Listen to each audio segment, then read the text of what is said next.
স্বাধীনতা দিবসে জাতীয় স্মৃতিসৌধে শ্রদ্ধা জানিয়েছেন বিভিন্ন দলের নেতারা। তাদের বক্তব্যে উঠে আসে গণতন্ত্র এবং 25শে মার্চের গণহত্যার আন্তর্জাতিক স্বীকৃতি না পাওয়ার বিষয়।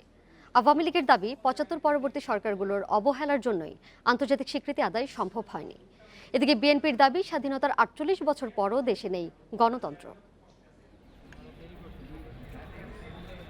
স্বাধীনতা দিবসে জাতির শ্রেষ্ঠ সন্তানদের শ্রদ্ধা জানাতে জাতীয় স্মৃতিসৌধে আসেন আওয়ামী লীগ, বিএনপি, জাতীয় পার্টি সহ বিভিন্ন দলের নেতারা।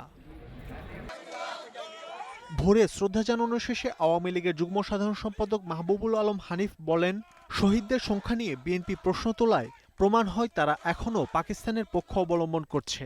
গণহত্যার আন্তর্জাতিক স্বীকৃতি নিয়েও কথা বলেন তিনি। বিএনপি জামাত পরিকল্পিতভাবে গণহত্যা নিয়ে অনেক সময় বিতর্ক প্রশ্ন তুলেছিল। আপনারা দেখেছেন যে ইতিপূর্বে বেগম খালেদা জিয়া এই গণহত্যার সংখ্যা নিয়ে প্রশ্ন তোলার মাধ্যমে পাকিস্তানিদের দাবিকে জাস্টিফাই করার চেষ্টা করেছিলেন। জাতীয় স্মৃতিসৌধে এসে সংসদে বিরোধী দলীয় উপনেতা রওশন এরশাদ জানান, 25শে মার্চের গণহত্যার আন্তর্জাতিক স্বীকৃতির জন্য কাজ করবে জাতীয় পার্টি। আন্তর্জাতিকভাবে এটা স্বীকৃতি আদায় করার জন্য আমরা অবশ্যই চেষ্টা করব এবং ইতিমধ্যে এটা নিয়ে কথা হচ্ছে। আর কথা যে হচ্ছে না তা না, হচ্ছে কথা।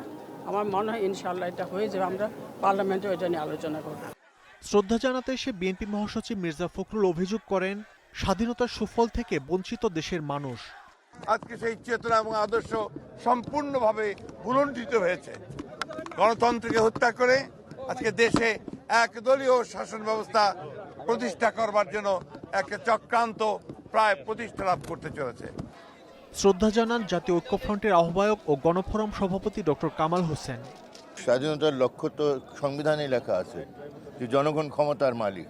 সেই মালিকানা থেকে যেই কেউ আমাদেরকে বঞ্চিত করে তারা স্বাধীনতা বিরোধী কাজ করছে, সংবিধান বিরোধী কাজ করছে। দল মত নির্বিশেষে মুক্তিযুদ্ধের চেতনা বাস্তবায়নে সবাইকে ঐক্যবদ্ধ হওয়ারও আহ্বান জানান রাজনৈতিক দলের নেতারা।